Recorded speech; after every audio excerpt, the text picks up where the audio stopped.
Welcome to another episode of Anime Anonymous, the only AA meeting that feeds your addiction. This week, as always, I'm joined by Ace. What's up? What's up? This is Ace. And we are talking about Kyokai no Kanata, aka Beyond the Boundary. So new kind of format that we've been doing these recent ones is kind of first couple minutes, spoiler free. What do you think? So I've already seen this, obviously. So your first takes, Ace. What do you think about it? What, like a summary? Yeah, just a quick list, like what you thought about it, likes, dislikes, whatever. Okay. So overall, I think the anime is like beautiful animation. Definitely very pleasing to the eye. A lot of their action scenes were probably, as you guys know, probably my favorite parts of any anime, and I think they definitely nailed it right on the head for this one. I have a lot of dislikes on this one. So, yeah, we can just get into it and just, ask your questions. But I do want to do like quick crypto corner just recap. You mind if I do that? Yeah, no, go ahead. Cool. So, as you guys may know, the market is down right now. I hope you guys took profit last week. But if you did not, hold your trades or hold your investments as of right now. Ethereum is at $2,900 and Luna's at $82. What I would suggest is to wait to buy more Ethereum around that $2,900 range. And for Luna, I would recommend around that $65 to $75 range. That's going to be the areas that I'm looking to get back in or buy more. And yeah, just keep buying, keep holding right now, and you should be looking good in about 6 to 8 months. So that's all I got for right now. Oh, and if you're in any smaller market cap crypto, you need to take your L and move those up to the top 20. You most likely should only be down about 10 to 15%, but the gains will be clearly.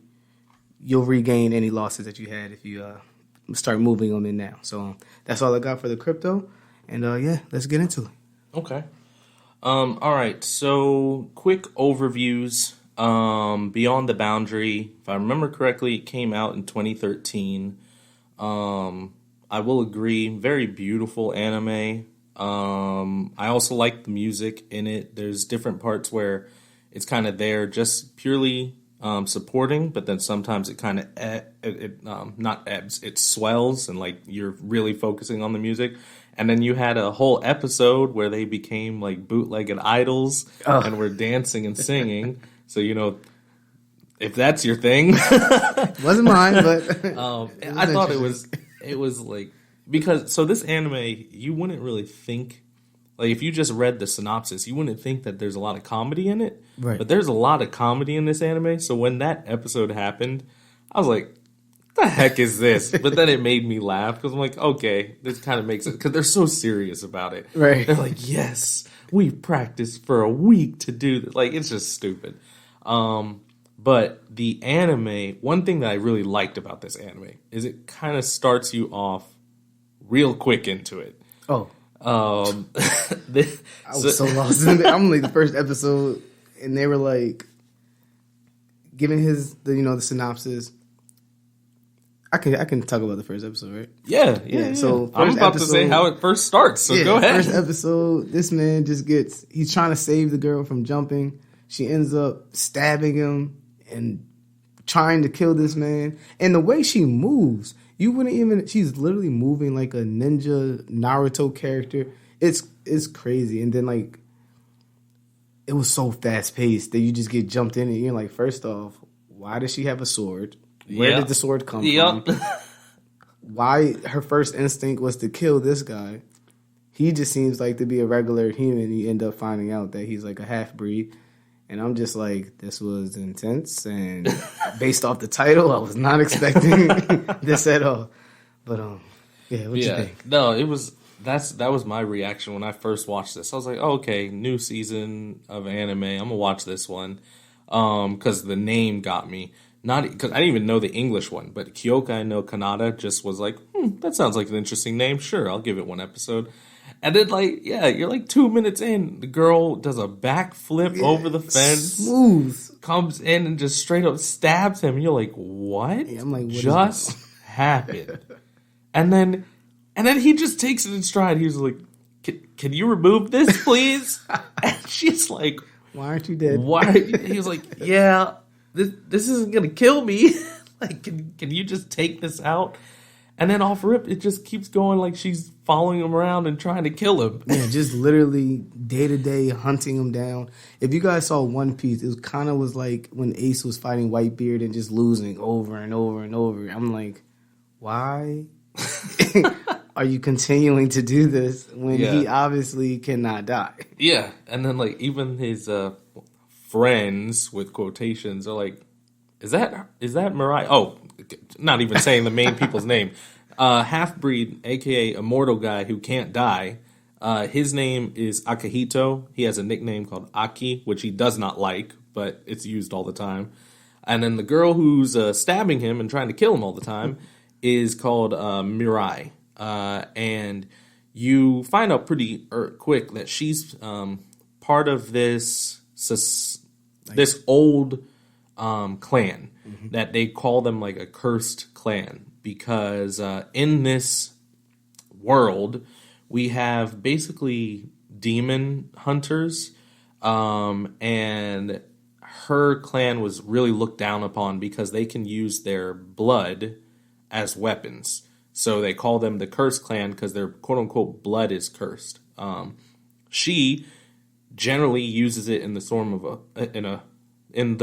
of a sword, but they can manipulate their blood however they want to.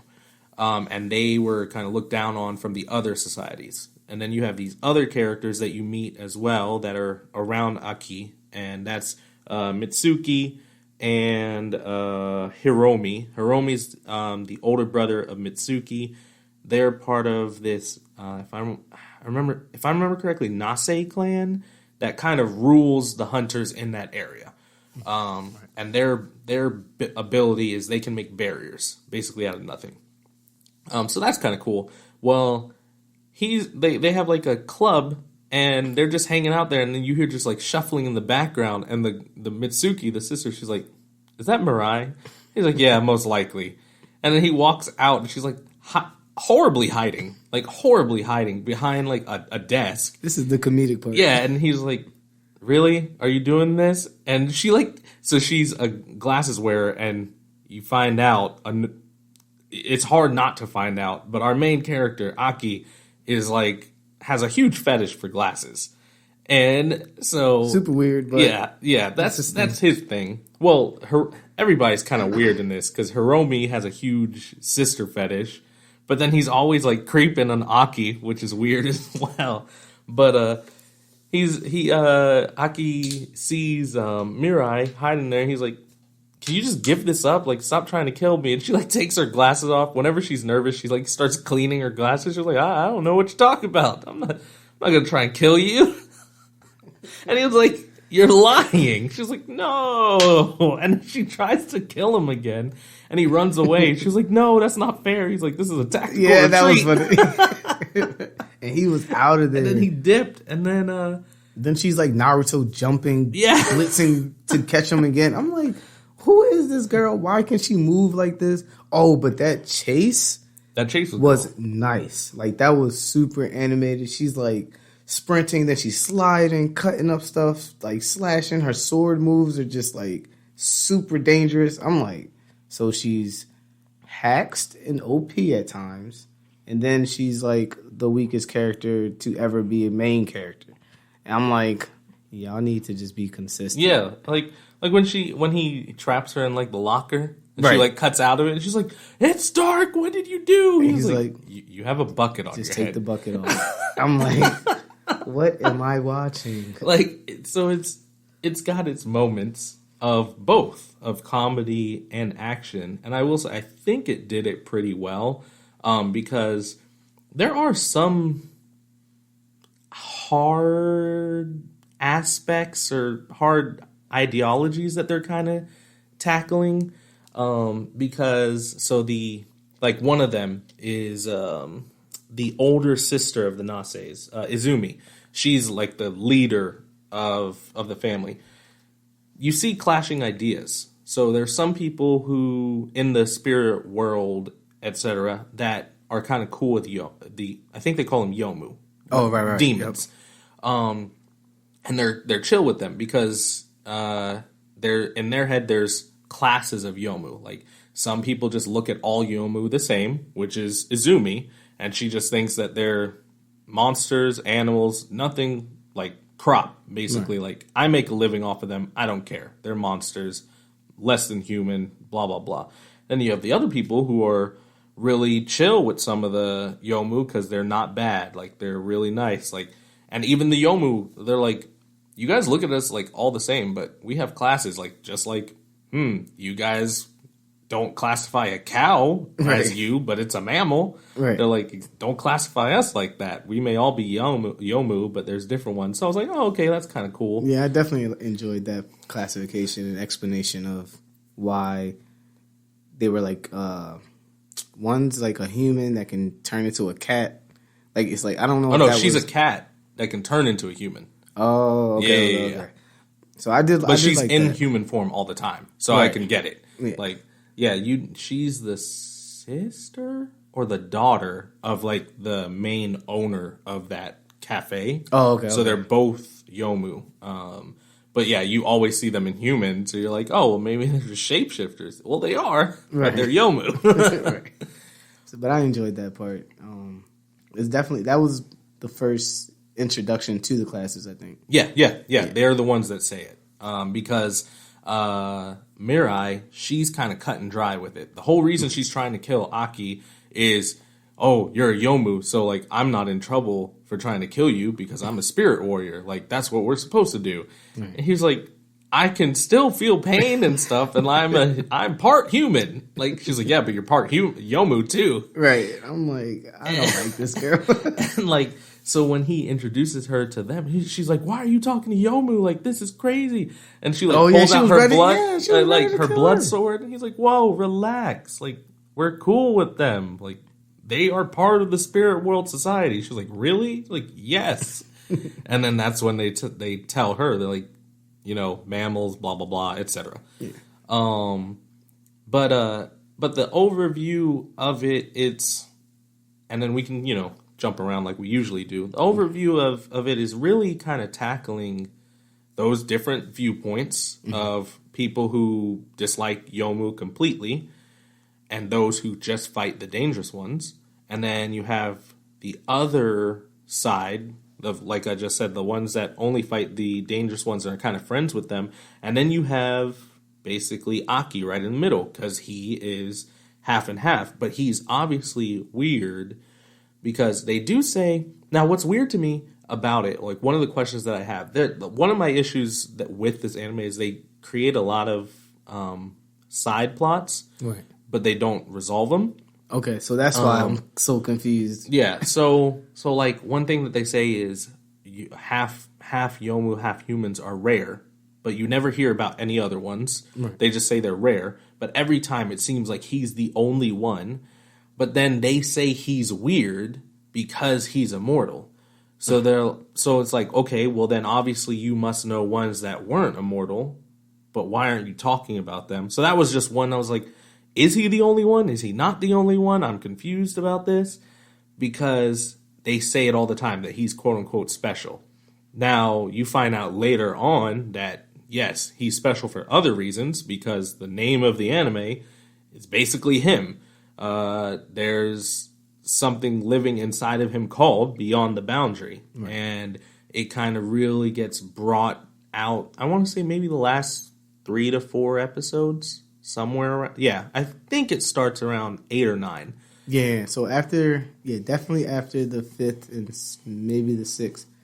So yeah, I want to say after the 6th episode, that's when they get into what is the Beyond the Boundary and kind of what they're fighting, and So I have a question. When the Beyond the Boundary got extracted out of his body, I'm kind of confused on how that happened, even though I understand he got saved and got stabbed. But if he's immortal, why'd he lose the immortality?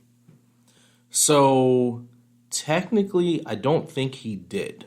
And the reason I say I think he's super weak because he was weakened human-wise, and in that calm, that's what they were calling it, Yomu are weak as well. So I think because he even asked that, he was like, "Oh, do you think that my immortality was because I had the Yomu in me?"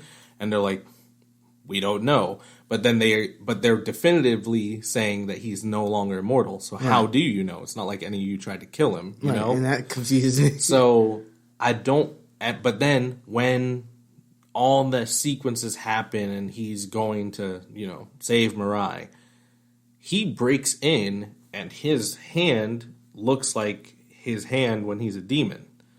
So I don't think he ever fully lost it. I think he was still connected in some way. So I think he would still have the immortality. And like I said to Ace before the podcast started, this anime does have at least 2 movies, and I think you said an OVA, right? An OVA, yep.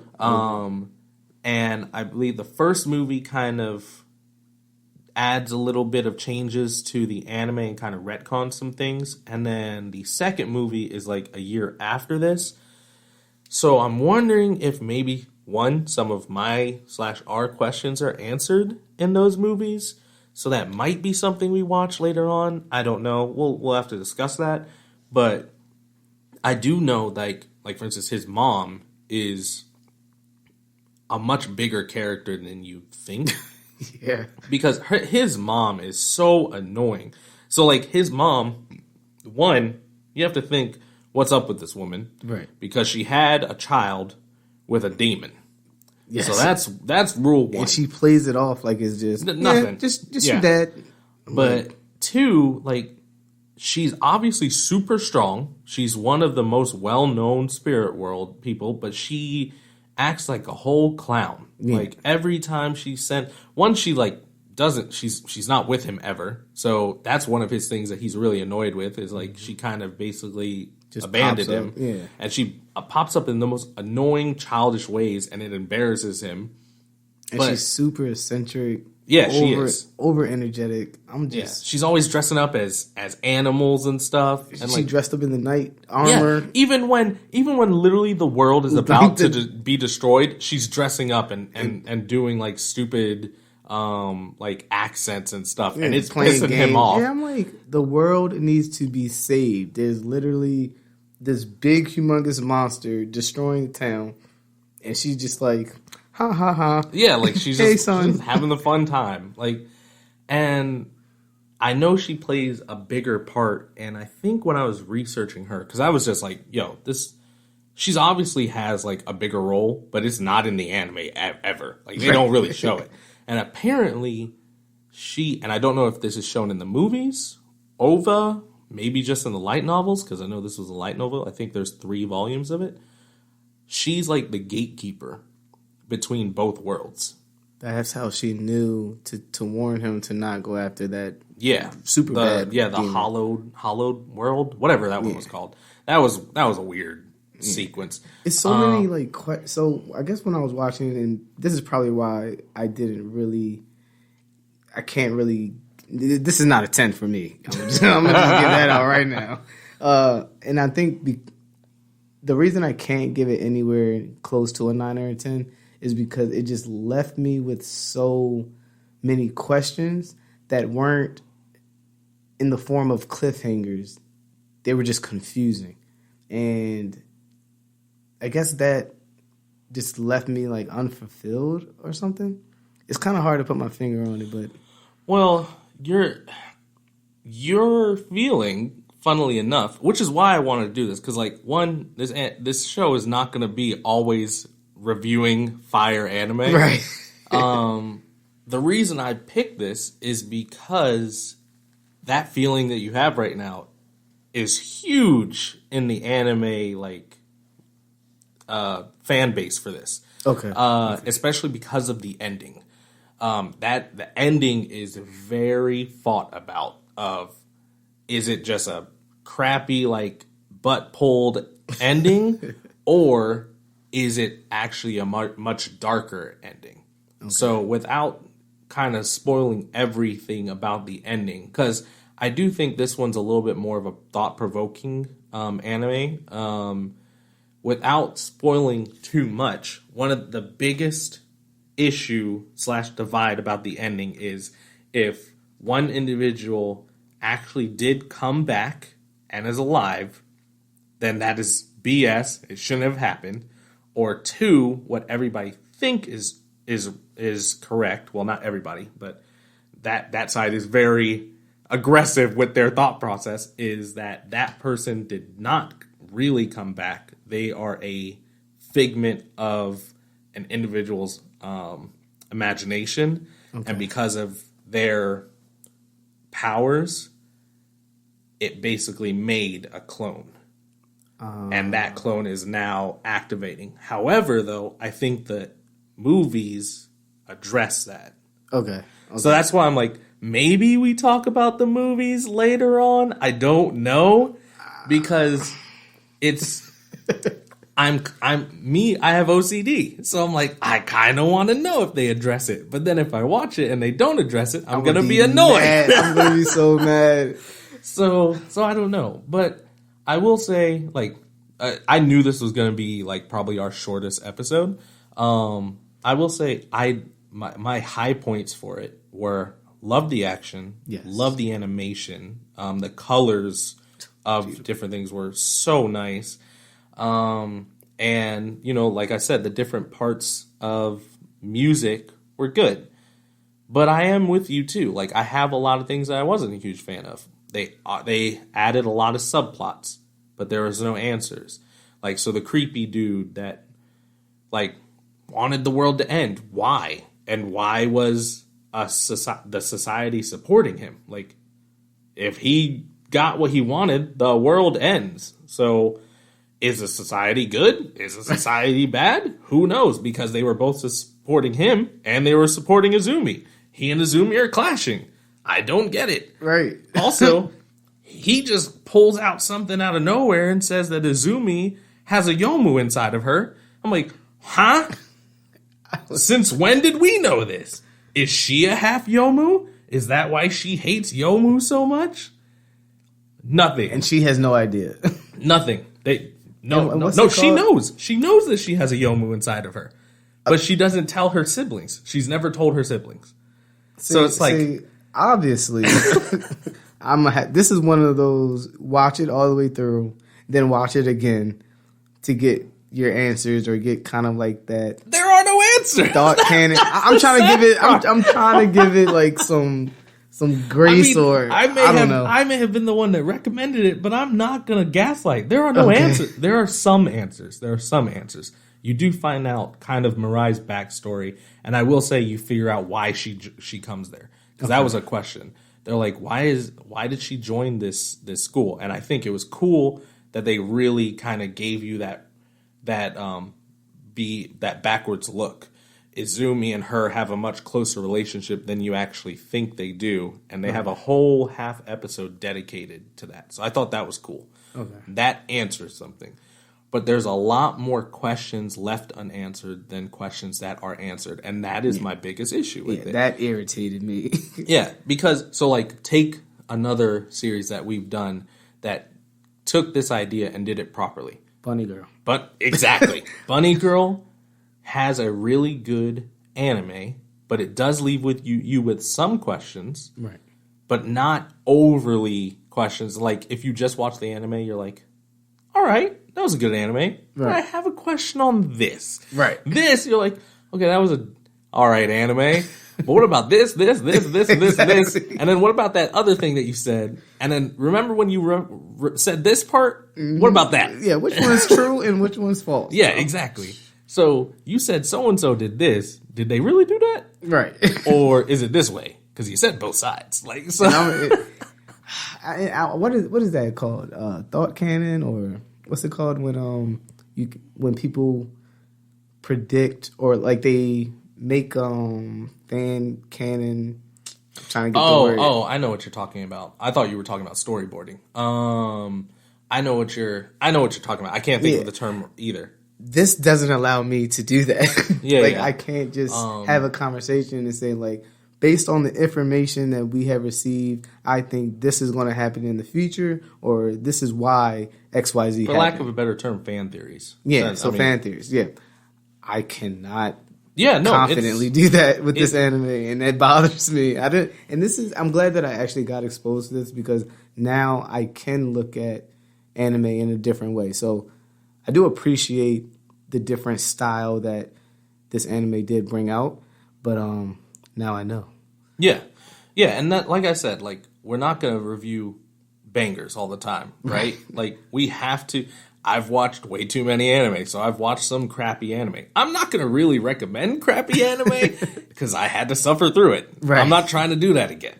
But like the mid-tier ones that I've watched, like, I think it's just like in real life, if you take an L, right? All right, that sucks, but you learn from the L, right? Exactly. So if you're always watching just the generic cool anime, like, I think you're missing out. Like, so yes, was this one of the best ones that I've ever watched? No. But I did appreciate it for what it did, and it made me, at the time when I watched this, it made me look at other anime, like that kind of mystery-ish anime. Right. And I like ones like that, like Another. Like, even though I'm not a huge horror anime fan, right? But that had that mystery side. So, like, I kind of want that. And that was definitely interesting and captivating, and kind of made you... I don't want to say made you, but it was very easy to watch the next episode. It was very like, I can click the next episode. I felt like I was like struggling. I'm like, how many episodes left? And there were some, not necessarily filler episodes, but there were some parts in anime in this, like, that you didn't need. Like, for instance, like they harp on it all the time that Mirai is struggling money wise, right? And then she starts modeling. And then, like, no relevance, and then to the Aki starts buying the like. It's just like. So I do have another question. Why did they talk about the? And I understand the club, but for them, did they ever end up choosing the story that they wanted to kind of promote in their? No. So I'm like, so what? That was like 15 minutes. No, that was literally just, again, to show the different perversions. So, like, the brother is a little sister lover. Yeah. The sister, she just likes to berate people. Right. Aki's obsessed with glasses. And then Mirai is obsessed with freaking, like, bonsai trees. Like, right. That's all it was for. That's literally all it was for. So it was scenes like that, in moments that I'm like, why did you put this in there? It's not filler. It's not anything relevant to the story, and I'm just confused. Yeah. No. It kind of felt like, when you do an essay and it's supposed to be on topic, but you need 3 more pages to get to the recommended length, and you just start typing stuff. That's what it felt like. It felt like one of the moments where you're just trying to just get the work done. Yeah, man. But I appreciate my true authors that are well thought out. Mm-hmm. Give you that cliffhangers when needed. That symbolism. What's it called when that foreshadowing? Yeah, there you go. And I love foreshadowing. Yeah, that's what I think that's what I was looking for. That maybe this is going to foreshadow something in the future. And when it didn't happen, I'm like, some of the, but also, like, I like smart foreshadowing, like. Like the foreshadowing with Aki, like, I thought it was kind of quote unquote ham-fisted, like, just that he's a ridiculously strong kind of Yomu demon thing. I'm like, I mean, that was obvious. Yeah, especially in episode 5 or 6 when he had that explosion and I'm just like showing their powers. But I'm like, well, I knew this was coming. I'm like, he's half human, half demon. He better have some hex powers. Yeah, so I don't know. And another thing for this anime, is when I was watching it, I just had flashes of different anime that did this better, and I'm like, this is weird because I'm supposed to be invested in this episode, this anime, but I'm thinking of when they were talking about the clans. For some reason, Naruto and Sakura came up when they were talking about the when she first showed her blood sword, the anime where I think it's called like God's Eye or something. The kid with the blue eyes. Oh, Blood Blockade. Yeah, Blood Blockade. That came up too. Yeah, his thing is the God Eye or something. Yeah, that popped in my head. See, what I thought of like, Dead Man Wonderland. Oh, yeah. See, and there's so many more anime that do it better. Yep. And I'm just like, this is kind of difficult to finish because it makes you want to just watch the other episode that pops in your head. So, when you guys watch this and y'all can like just take a notepad and just whatever pops in your head that this that a scene reminds you of, just see what, like, it kind of felt like they were just taking pieces from different anime and just putting it in this one and saying like, all right, whatever sticks, we're going to just kind of build on that, but we're going to just pull everybody and get a little taste of this and this and see if it I just think they missed their mark. Like, this is a really good studio. Like, they've made classics like Clannad, which is a really good story-driven one. I just think they tried to do a different story, and it just didn't work. That's fair. But yeah, so, I don't know. I mean, I don't know about you, but I can give my rating. Yeah. I mean, there's really not much to talk. I mean... Without spoiling it. Yeah, but even then, like... There's not a boatload of story that happens. Like Chivalry of a Failed Knight. Like, there's a lot that happens in 12 episodes. Like, same thing with My Dress Up Darling, with other, like, there's not a lot that really happens in this. Which is why I'm so surprised that, like, it wasn't done really well. Because if you're focusing on one story, you should be able to kill it. But then they had little off branches of the story that they never actually solved. So that's the thing. But so out of 10, sir, what would you rate Beyond the Boundary? 5. 5.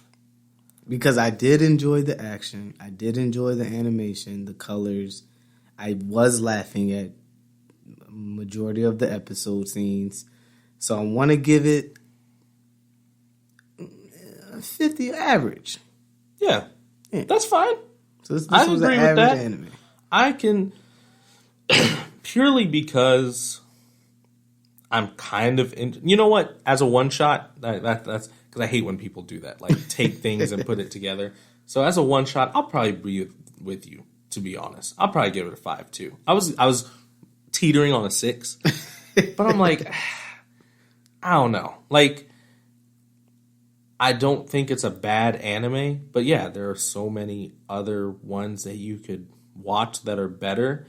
And sure, this may have movies that could come and retcon it, but then if you have to kind of retcon it, I think that's you've missed.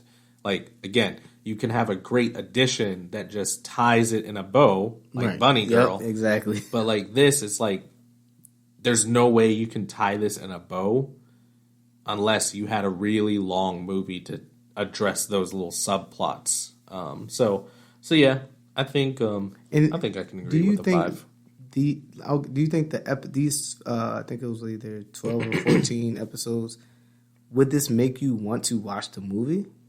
Because I don't feel like... For me, just because I have OCD. Only reason. I want to know if they maybe address it. Mm-hmm. And I might just like Google to see if there's like a what is that? Spark Notes of the movies to see if they do. But yeah, no. Yeah. I think your average anime enthusiast probably not. So that's why, yeah, I think a 5 is one that I'm not really going to recommend to somebody. Right. But if they've watched it, I'll talk to you about it. Oh, yeah. But like, there's like, if we're under a 5, I'm probably not wanting to talk about it. Like, you watched that? Okay.